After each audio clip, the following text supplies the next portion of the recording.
Good morning, everybody. It's about 10:30 on the 28th of September 2024, and Saturday. Otherwise, I probably wouldn't be making a video because I'm quite occupied with my classes, my Russian classes. But I almost had to do a video today because I'm looking at what's going on in the world.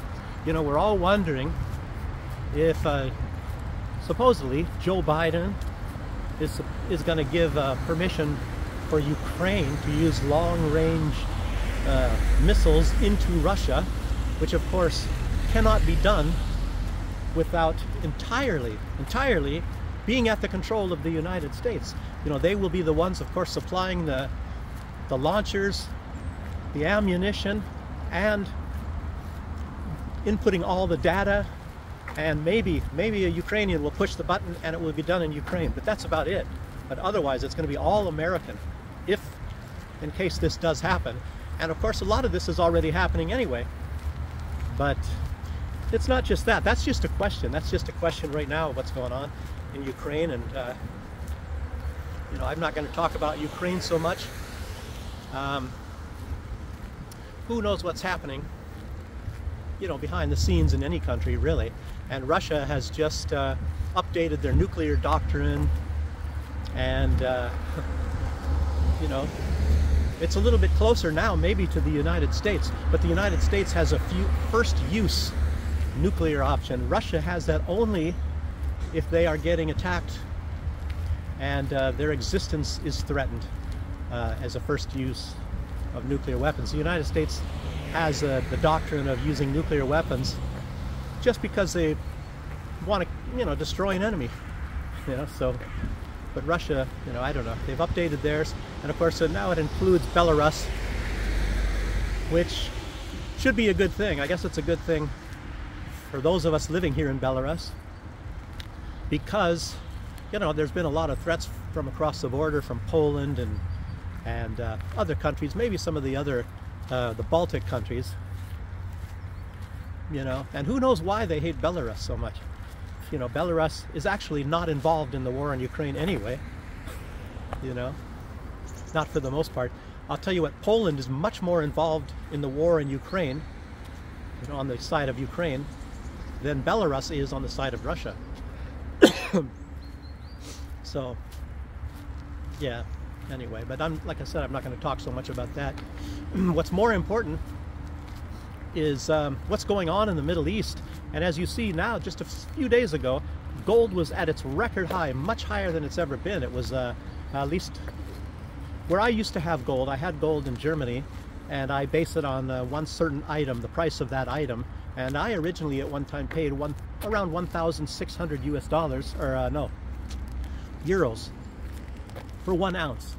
And I turned them in based on you know, these ounces that I had, based on the threats from Ursula von der Leyen, that she is going to thinking about what do they say, give they used to call it, I think there was sometime like maybe 10-15 years ago, and a lot of people said give people a haircut, which means take some of their money or profits or whatever the deal. So they were going to give a haircut to, you know, people in the European Union that had savings accounts. In other words, go in and take some of your money from your savings account, you know, to pay for all of their mismanagement of money, and of course along with you know, all the migrants, paying for all the migrants, putting them up in hotels all over the place, giving them food and all the benefits, and funding all the wars with the United States, such as in Ukraine or whatever the deal is, you know, for things that should be none of their business. Of course they think it's some of their business, because if you look at Germany, for example, you know, the Greens party was the ones that influenced shutting down nuclear power, and they were going to get nuclear power from the Zaporozhye plant, but of course that's under the control of Russia right now, so they can't. And of course energy as far as say lithium, there's lithium reserves in the Donbass area, and you know, that's in charge, Russia's in charge of that area too. So Germany had a financial interest involved with it, so that's a lot of what that has to do with everything. So here I said I'm not going to be talking about Ukraine, but I end up doing so anyway. So, but no, because I started going off on gold here now, and But we turned ours in, you know, because of the threats from the leadership in the European Union saying they're going to, you know, and the first thing they would have done is taken people's gold rather than maybe taking people's bank accounts. That's what happened in about 1935, you know, confiscating gold back in those old days, 35 or 39, whenever that year was. And then, of course, then they raised the price of gold. But what's really going on, last night, I believe, you know, as far as what's going on in the Middle East, and we're at more of a danger that things are going to get very bad, you know, like talking about World War III. Very strong danger of that happening because of Israel's actions mostly. And you have these two people, Zelensky and Netanyahu of Israel, and they're kind of like two peas in a pod, you know, even though they're influenced by certain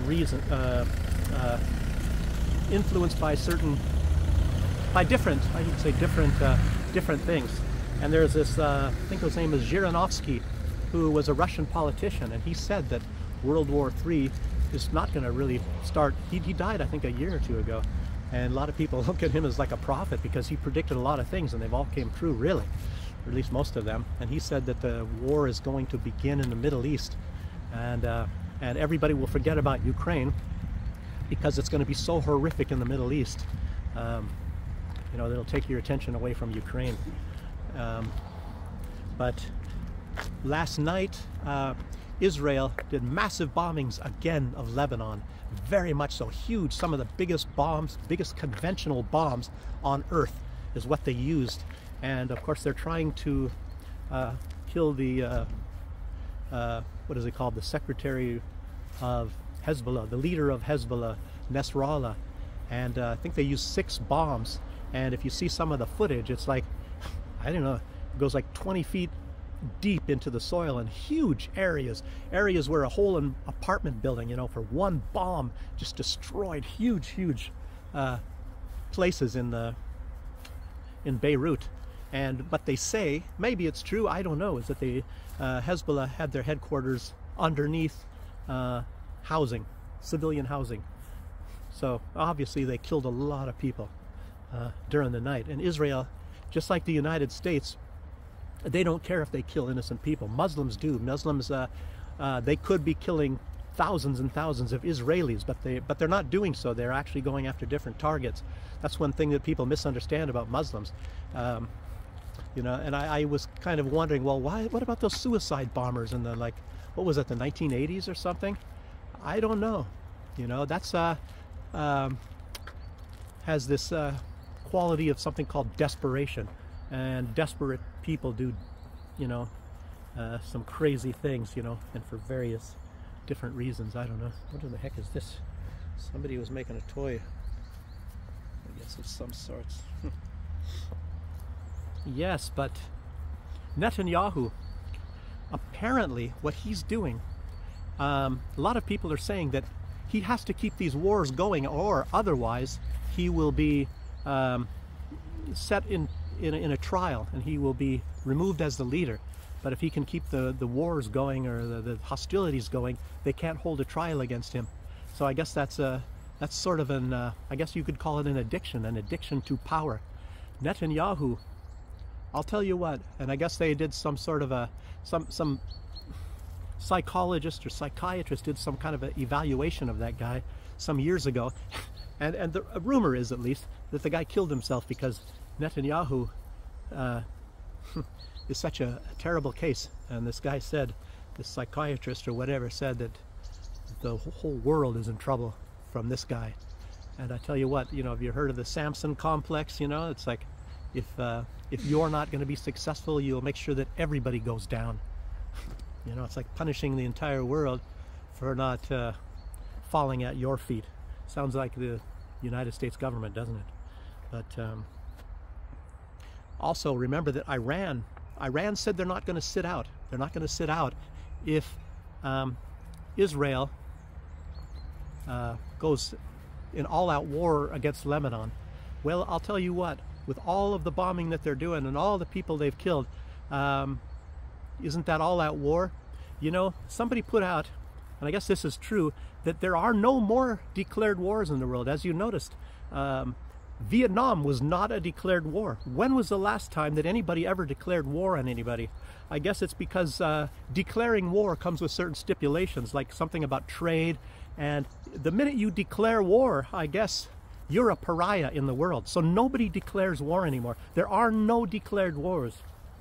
So Israel will never declare a war against Lebanon. You know, maybe there's two countries. Maybe the United States is in such a position today that they can declare war and they can bully everybody into still complying with everything that has anything to do with the United States. So many people are so well tied to the United States and the US dollar that it's like you can't really get away from it. And I guess one thing, you know, the United States is kind of in a panic mode. I guess you can call that desperation as well. And they don't want to lose their hegemony in the world. So so I don't know, like losing the dollar or anything like that as the, you know, the mechanism or the tool can control the whole world. And then if you look at, you know, well, what is the dollar used for? How is it a tool? And then you look at this. This is going to be a lot of information, you know, and I hope I don't just forget some things because you know, I'm a little bit Biden-ishy. You know, I got a Biden-itis a little bit, you know, being an older guy, you know, and maybe I think you understand things without me saying it, or else maybe I sort of think I say it, and then sometimes I go off on tangents and things like that. So I have to try to be clear. See, now I even lost track of what I was talking about. But yeah, well, no, it was this this idea of the U.S. dollar and then how this stuff is used. This thing is used anyway. It's as a mechanism. And Mussolini, you know, back in 1919, declared the fascist party. And fascism, I've mentioned this before in videos, and I have to keep stressing this because it's a term that's, for the most part, misused. Fascism, what it's supposed to mean is it's a form of economics. It has nothing to do really with any kind of a social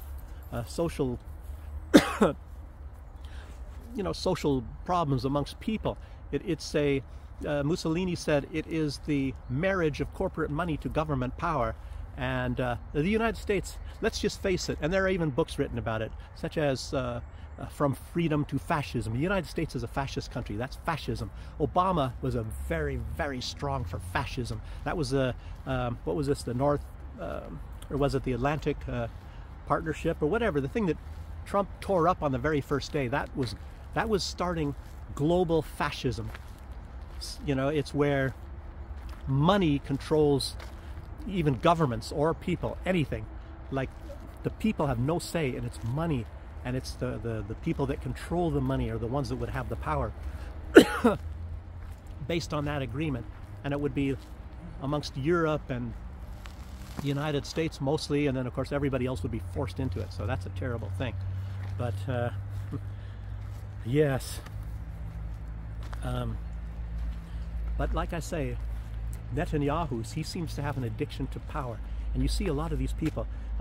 Zelensky, you know, a lot of people talk about his, maybe his love of a powdered substance, you know, something like that. But, and you know, and so a lot of people have something like that, and it's a form of an addiction, obviously.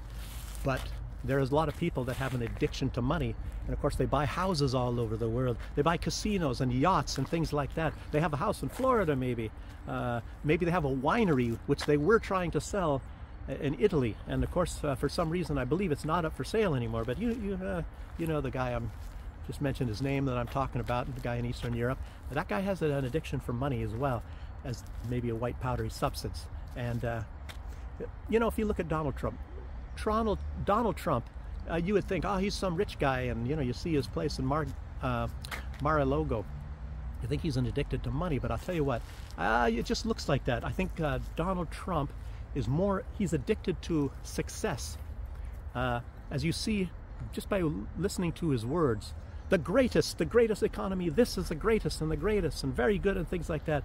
So, you know, when he wants to patronize people, you know, he will say, oh, the great this and great that, and he talks about everything that he did as the greatest economy and this and the greatest and all that sort of thing. Look at these great hands and all. I mean, he's he's driven by success and greatness, of course, you know. And I don't know if the money is really that important. Maybe money was just a sign that you're great, you know. So it's a sort of a thing to show everybody, look how great I am, you know. So that's sort of a deal like that. And I'm not saying I like or dislike necessarily Donald Trump. And I always say, unfortunately, you know, somebody wrote something. I wrote a comment on some Telegram channel, and somebody immediately replied, you know, and they agreed with me. And they described Donald Trump as the best apple from a bag of rotten apples, you know. And it's like the lesser of two evils, you know, how people say that sort of thing. So that's really terrible, you know. But you see, like, and I don't know what is driving, another thing driving Zelensky probably. Here I'm going back to Ukraine again. And I think there are people, it's sort of like he's being chased. He's, or he feels chased, you know. Maybe he's got some of these big corporations with this money, BlackRock, everybody's talking about it. I saw somewhere that they declared bankruptcy. It might have been something completely off, because I never saw anything after that. That would be global news. So apparently not. Now they're talking about BlackRock, you know, firmly in control of Clinton's, or they're joined at the hip, just like the Clintons are joined at the hip with the FBI, and you know, all the, you know, a lot of crazy stuff.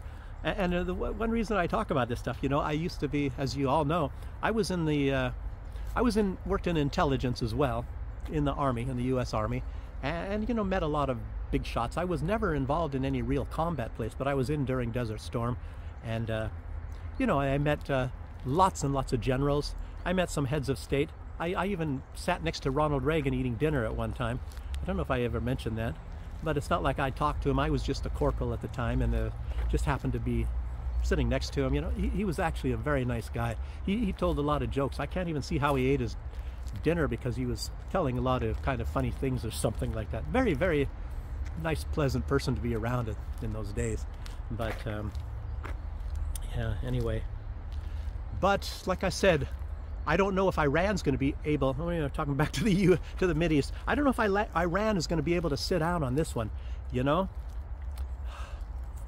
And Hezbollah, a lot of people say, oh, they have a record of deception. So maybe they have a lot of these, they haven't really done anything that destructive on Israel yet.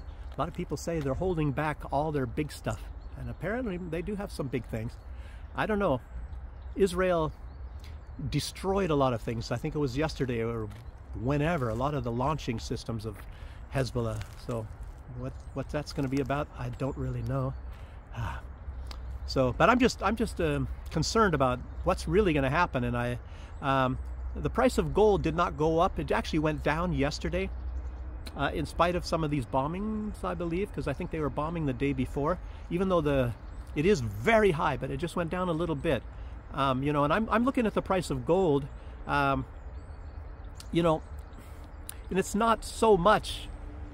I'm starting to notice, you know, because I've been looking at this for many years, and if there is some sort of a threat to oil, you know, like say the Strait of Hormuz or whatever, if there's any threat like with Iran, or that Iran could close off the Strait of Hormuz, then of course the gold price will go up, because the dollar goes down, and of course they are an inverse of each other for the most part. Not always. I've noticed that as well. Sometimes the dollar is high and the gold is high. It used to be an inverse, but it's not quite so much like that anymore. But it's maybe oil, because it's the petrodollar. So if oil becomes threatened, that is when the price of gold goes up. And I'm thinking on Monday, because when Iran said that they're not going to sit out if Israel, maybe if they would, I don't know Farsi, the language. So maybe they said if Israel conducts, not declares or whatever, conducts an all-out war on Lebanon, that they will join in. Maybe better judgment will keep them out of this. I don't know. But gold is not traded on the weekend, and it's the weekend right now. So, but after what happened yesterday or last night, bombing, and I don't even know, did they kill Nasrallah? Some people in Israel said that they did, and a lot of those people, maybe the Iranians and Lebanese, said that he's in a safe. They didn't say he wasn't hurt, but I think they said he is safe. So that remains to be seen what actually, if anything actually did happen to him or not. So, boy, I know. And let's go again, you know. I mean, I'm talking a lot about Zelensky and Netanyahu. And a lot of you already know this stuff. I'm not trying to act like I'm some kind of a grand master of knowledge, but maybe I'm just trying to, I do this a little bit for myself, you know, to try to keep things straight and what is really going on and what's going to happen. Maybe some of you can put in some comments. A lot of them are fantastic, you know, and I learn things from those as well. But what's going to happen next? And you know, seeing Zelensky and Netanyahu, these guys want war. Zelensky, I'm a little bit less afraid of Zelensky, you know, even though he definitely wants war as well. But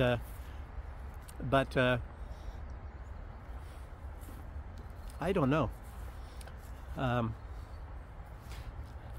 These guys are crazy. They want an all-out war. They want to bring the United States in, you know, and they want a real.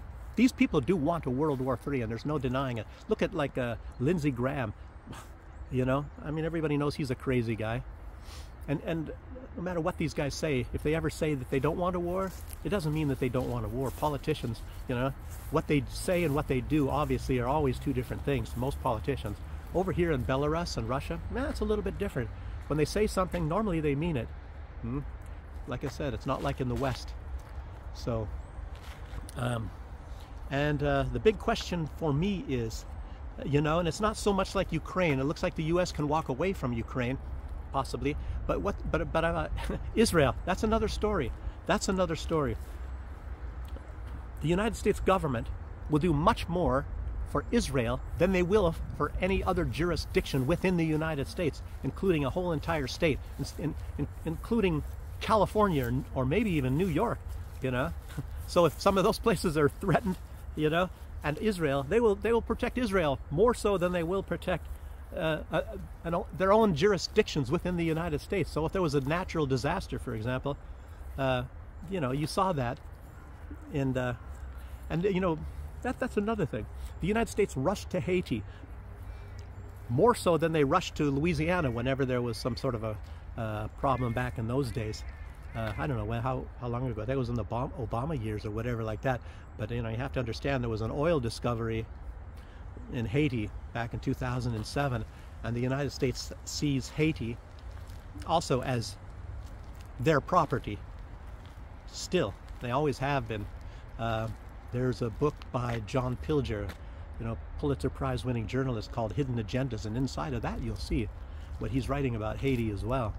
It was not only a slave colony for American labor, but it was, there's a lot of things. Haiti, yeah, that's a terrible situation right there. And hey, it goes back into the 1800s and the early 1800s. That goes back to Thomas Jefferson's time. You know, history, wow, strange. And, you know, and not much has changed even since then. But, another tangent I go off on here. But, no, Israel. And I think a lot of what has to do with Israel, you know, think about, you know, why do they do that? Why is Israel so important, more important than anything else? So you look at AIPAC. Oh, you know, they have this mechanism. You know, the money, the United States gives Israel $4 billion every year, at least $4 billion. They give actually more, but that's just a guaranteed every year, $4 billion. And even if they might even call it a loan, I'm not even sure if I can remember, but they give it every year. But Israel never has to pay that back. And now they're giving, what, $1.8 billion for bombs and things like that. Oh, but they want peace, but they're giving $1.8 billion worth of bombs and things to Israel to continue this war. Oh, but they want peace. Gosh, it's just incredible, you know? So why is it more important? Why is it so important? You know, I'll tell you what. If you look at, there's another thing that's also, you guys ever heard of the Rothschilds and all the central banks? They have a portion of ownership within a lot of these central banks in the world. And I suspect the Rothschilds, to a certain extent, own countries. I'm talking about a lot of small ones. And Israel is not really a small country. But I'm wondering if they're part owner or if they see it as something that they own. as well. I don't know. It's just a thought. It's just a thought. So, yeah. So anyway, that's mostly my thoughts today, you know, and I didn't talk, what was I going to say about Belarus? There was some interesting news about Belarus and how a lot of this stuff ties in, and I forgot. But and that's actually where I'm at, and I should be mostly talking about Belarus, but I had to talk about news today because this is some really terrible stuff. I find myself, I can hardly concentrate on the things I actually have to, but because I'm just so confused about why the world is going where it's going. A lot of you might think the same thing. But anyhow, I'll end right now, and I'll try to get this video up today. And even though you're not here and I'm just talking to myself, I feel like it was a pleasure. It's kind of a pleasure to unload this stuff. Anyway, terrible. And I don't know. I'd like to give advice to people, you know, stay safe.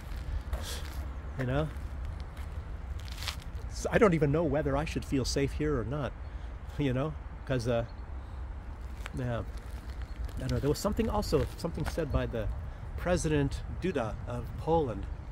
Interesting. I should have wrote these things down and sat here and read notes while I'm talking to you. I don't know. But give me some input, you know, from this video. So say something in the comment. Maybe some suggestions or something like that. You know, tell me if you like it or not. Should I be talking about politics and things like that? I don't know. Maybe you have some of the same insights. I hope you learned something as well. You know, I like it when I learn things. I hope you're the same way. So I guess I'll end this right now, and yeah, until the next one. So have a good weekend, and thanks for joining me. Bye-bye.